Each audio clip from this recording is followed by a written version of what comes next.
प्रथम मंत्र में आपको अब ये 7 मंत्र बना के दिए जाते हैं। पहले 5 मंत्र देते थे नानक साहिब भी और परमेश्वर कबीर साहिब जी भी। फिर ये है 5 नाम हैं जो हमारे कमलों में ये प्रधान बैठे हैं। मूल कमल में गणेश जी, स्वाद चक्र में सावित्री ब्रह्मा जी, नाभि कमल में विष्णु और लक्ष्मी जी, हृदय कमल में शिव पार्वती जी और कंठ कमल में ये दुर्गा जी।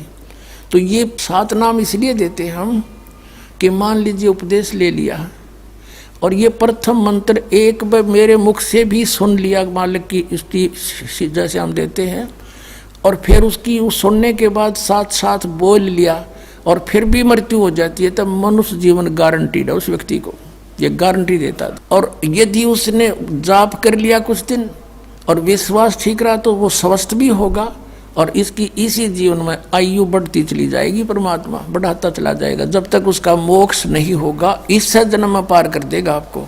तो इसलिए ये 7 मंत्र दिए जाते हैं। ये पहले वाला लास्ट वाला मंत्र आपको जन्म दिलाएगा तुरंत, मनुष्य जीवन का गारंटीड है, मृत्यु भी हो जाएगी पुण्यात्मा। इसलिए मान लीजिए किसी का कोई बीमार है या 80% व्यक्ति दुखी आए हुए, और जो विश्वास कर लेता उनको गारंटीड बात पूछ लो, यहाँ लाखों बैठे होंगे आ जाते हैं, सुनते रहना और सब स्वस्थ हो जाते हैं। तो ये वो परमात्मा है। तो इसलिए प्रथम मंत्र जो आपको दिए जाते हैं इनमें ये 2 मंत्र अब कंपलसरी थे, पहले नहीं थे ये। तो इसलिए परमात्मा ने कंप्लीट कोर्स बना करके गरीबदास जी के माध्यम से हमारे तक पहुंचाया है। और जैसे आप जी किसी का जैसे विदेश गए हो, स्वदेश आना है, वहाँ आपने कोई कारोबार शुरू कर रखा है, कोई फैक्ट्री वगैरह लगा रखी है और आपका ठीक से काम चला नहीं, आपका बिजली का कनेक्शन कट गया, टेलीफोन कनेक्शन कट गया, पानी का कनेक्शन कट गया, गैस कनेक्शन कट गया, पैसे बने नहीं तो आप कंडम हो गए। और वहाँ कोई ऐसा प्रभावशाली व्यक्ति आपको मिल जावे, सरकार को गारंटर बनाए कि भाई तुम इनका चालू करो कनेक्शन, मैं गारंटर बनता हूँ, और फिर उसको कहेगा भी जो पैसे तो देगा यही तेरे कर्जा उतारेगा, नहीं तो फिर काट दियो ना, वो देते की बात है। तो ऐसे ये दास आपका गारंटर बनता है और आपके सब कनेक्शन चालू करवाता है, लेकिन इनकी मजदूरी करके ये देने पड़ेंगे, तुमने कर्जा आप तारना पड़ेगा। और परमात्मा जो है कुछ अपने कोटे से भी आपको पैसे देता, क्योंकि आप चला ही नहीं सकते अपनी फैक्ट्री को बगैर थोड़ा बहुत और सारा ना मिल रहा कहीं से, तो वो बगैर आपके वैसे सब्सिडी समझ लो ऐसे देता है। तो परमात्मा पहले आपको सब्सिडी देता है जिससे आप अपना काम चलाओ और फिर डट कर भक्ति करो, मर्यादा में रहो, आप धनी हो जाओगे, बहुत शीघ्र धनी हो जाओगे। बहुत कीमत है इन मंत्रों की। इन भगवानों के जो 5 प्रधानों से आपने मुक्त होना है, त्रिकुटी पर जब जा सको हो उस समय पहुंच पाओगे जब इनसे आप अपना नो डू सर्टिफिकेट ले लोगे। अब ये मंत्र जो 2 मंत्र फर्स्ट और लास्ट है इन 7 मंत्रों में, इसके साथ मिलने से ये मंत्र जो प्रथम जाप आप करते हो, इनका ऋण मुक्त हो जाने के बाद भी कुछ आपकी कमाई यदि बचगी तो इन 2 मंत्रों के प्रभाव से ये कन्वर्ट हो जाएगी आपकी सतलोक चालन नालियाँ में, इनमें से बच भी गई तय। और फिर जब आप यहाँ से प्रस्थान करोगे तो आपका अकाउंट, अब ये कहते हैं राधा स्वामी धन धन सतगुरु वाले, ये जय गुरुदेव वाले कहते हैं, हमारे गुरुजी तो कहते हैं हम तो सीधे त्रिकुटी से चलते हैं। यहाँ बताते हैं त्रिकुटी यहाँ नहीं है, त्रिकुटी इसके पीछे बैक में है, यहाँ पर जो नीचे से सारा ये तंत्र साथ मिला हुआ आता है, यहाँ है पीछे।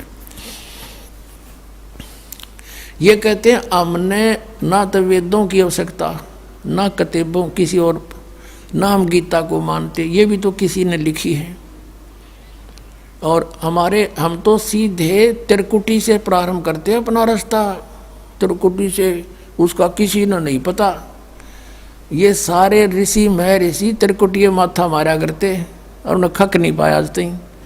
त्रिकुटी से तो बहुत आगे जाना हमने, और त्रिकुटी पर जाना कोई बालकों का खेल है, कोई बरवाले का बस स्टैंड है, चाहे पैदल पहुंच जाओ चाहे रिक्शा में बैठ कर पहुंच जाओ। त्रिकुटी इज द इंटरनेशनल एयरपोर्ट, त्रिकुटी अंतर्राष्ट्रीय हवाई अड्डा जानो। और वहाँ वही व्यक्ति जाता सैर सपट्टे, तो कोई धक्के खाए जाओड़ा क्या फायदा होगा, उसने देख भी और आ जाओ उल्टा, क्या फायदा उसका। वहाँ पर केवल वही व्यक्ति जाता है जो पहले टारगेट बना चुका होता है, और उस जिस देश में जाना है उसका पासपोर्ट और यहाँ की सरकार से नो डू सर्टिफिकेट, और तब वो उस इंटरनेशनल एयरपोर्ट पर जाकर कुछ लाभ उठा सकता है।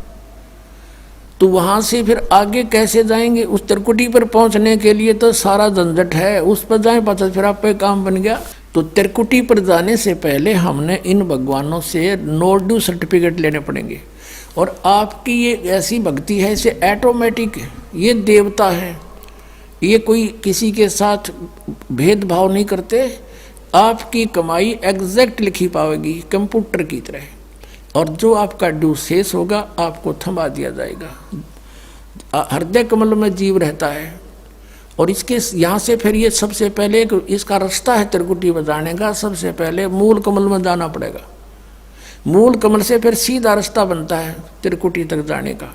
उससे पहले गणेश जी के लोक में से गुजरना पड़ेगा, उसका एक जैसे बैरियर होते हैं प्रत्येक बॉर्डर पे, यहाँ ऐसे बैरियर हैं।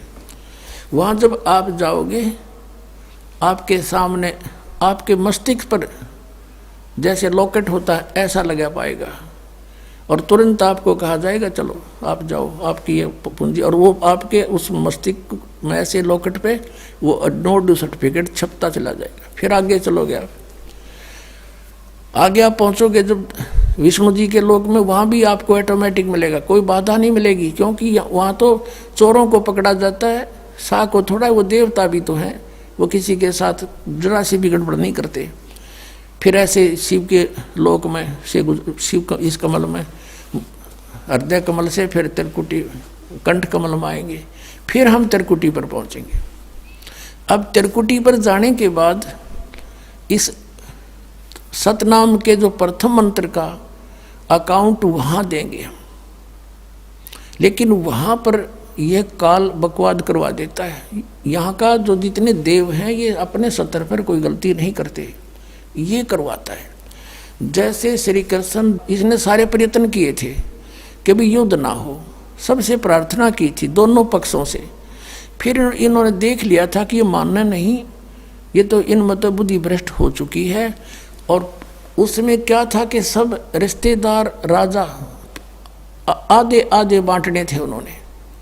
ये राजा को भाई जो कौरवों के पक्ष में आना चाहता है वो अपनी स्वीकृति दे दो, पांडवों के पक्ष में आना चाहता है वो अपनी स्वीकृति दे दो, ऐसे कति तैयारी होगी। तब श्री कृष्ण जी ने सोचा भाई अब ये तो मेरा भी नंबर आओगा, मैं भी राजा हूँ, और मैं पांडवों का रिश्तेदार, क्योंकि श्री कृष्ण की बहन अर्जुन का ब्याह रखी, रिश्तेदारी पक्की, और उधर से वो चाचे ताऊ थे, कोई अलग नहीं। तो श्री कृष्ण जी ने यहाँ तक कह दिया कि भी एक तरफ तक मैं हूँगा, एक तरफ मेरी सेना होगी, अब मांग लियो जिसको मांगना हो। और यहाँ तक भी कह दिया कि मैं हथियार नहीं उठाऊंगा। अब पांडव तो मुंह धो रहे थे श्री कृष्ण पे कि सर्वशक्तिमान है, ये जो हमारी तरफ पक्ष में हो गया तो अकेला ही बहुत है। तो फिर पांडव घबरा गए थे। पांडवों ने यहाँ तक कह दिया था प्रभु हमें 5 गांव दिवा दो, हम युद्ध नहीं करेंगे। वो नहीं मानना था, फिर भी छोड़ो इस बात को, हम आगे लेंगे। तो फिर जब महाभारत का युद्ध हुआ, अब श्री कृष्ण ने हथियार उठाया, पहिया उठा लिया रथ का, उसको अपनी शक्ति से सुदर्शन चक्र बना दिया और उसने बहुत लाखों लोगों को काट डाला। अब ये अपने सतर पर गलती नहीं करते ये देवता, जब तक ये न्यूट्रल रहते हैं।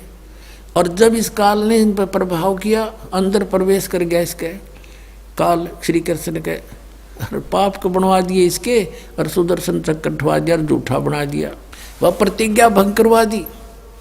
ऐसे ये त्रिकुटी पर जाकर चाल चाल है, यहाँ तक नहीं बोलता ये। अब वहाँ ये कोशिश करता है कि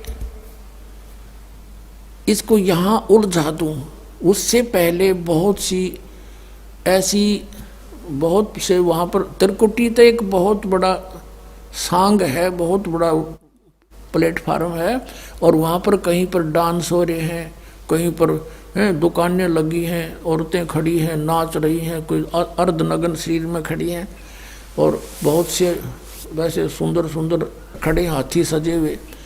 तो ये जीव वहाँ जाकर बिचल जाता है। सब ये नकली गुरु भी वहीं खड़े हैं, नकली गुरुओं का रूप बनाकर तो काल आता है, और अपने असली गुरु का रूप बनाकर परमात्मा आते। इस दास के रूप में आपको त्रिकुटी पे उपलब्ध होंगे परमात्मा।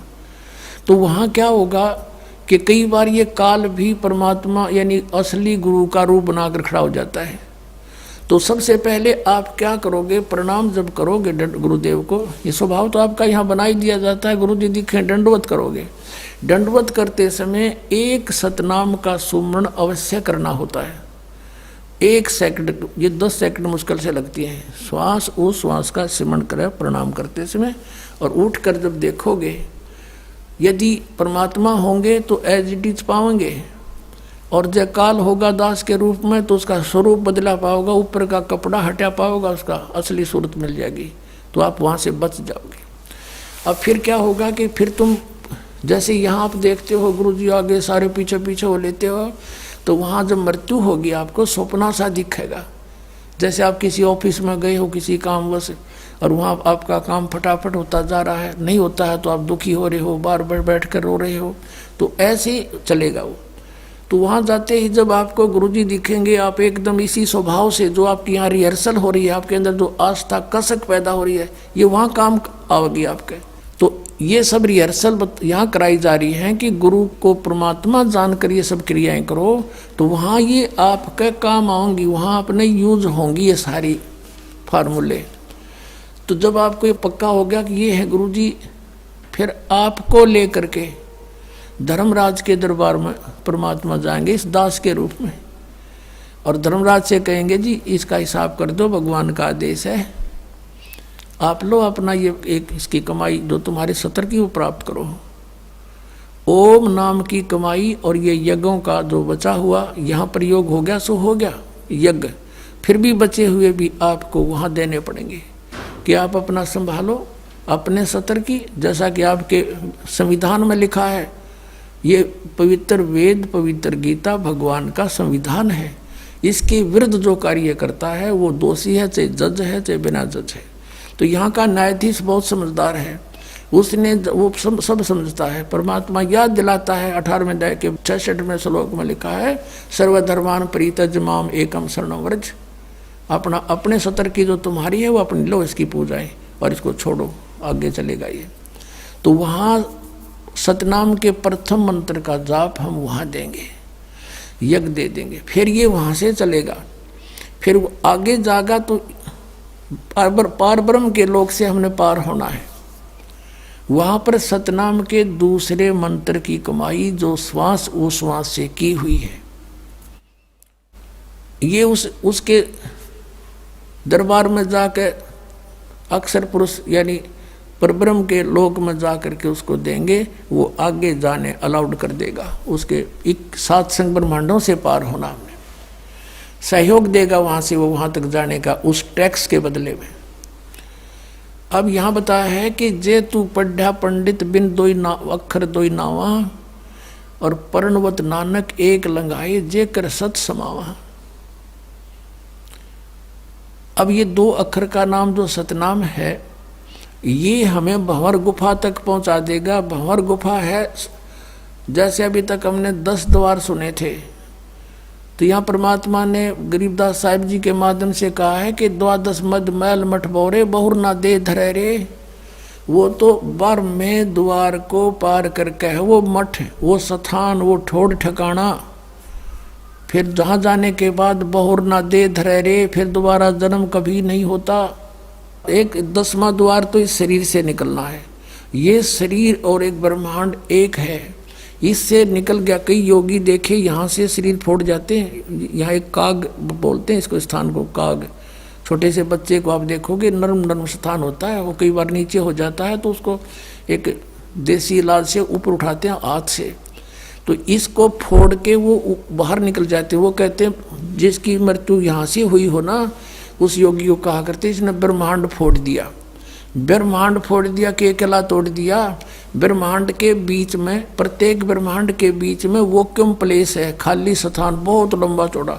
ये फिर वहाँ धक्के खाएं जाओ, उसका वहाँ के चक्कर काटे जाओ, ठंडी ठंडी इसमें लगती रहे, और वहाँ इसकी कमाई पूरी हो जाएगी, फिर वापस नरक में। और फिर 21 ब्रह्मांड का भी एक ग्रुप है, चारों तरफ से एक अंड आकार है, और 21वें ब्रह्मांड का कनेक्शन जो है उसके चारों तरफ भी फिर खाली स्थान है, और वहाँ से सीधा एक 11वां द्वार है, वो अक्षर पुरुष के लोक में प्रवेश होता है, 7 संघ ब्रह्मांडों का। वो 7 संघ ब्रह्मांड भी चारों तरफ से एक तरफ बंद हुए हैं, पैक हैं, और बीच में अलग अलग डिवाइड हैं, वो अलग हैं। तो जब 11वें द्वार को पार करेंगे तो उसमें प्रवेश कर जाएंगे, अक्षर पुरुष के लोक में है।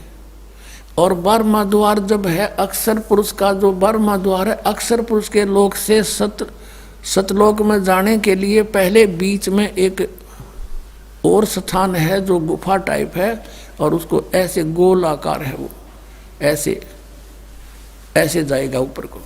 तो वहाँ जब हम 12वें द्वार पर खड़े हो जाते हैं, इसका जो अक्षर पुरुष का चारों तरफ से जो बंद है उसके पारदर्शक है, वो वहाँ से सतलोक दिखाई देता उस आत्मा को जिसके पास सार नाम की कमाई है।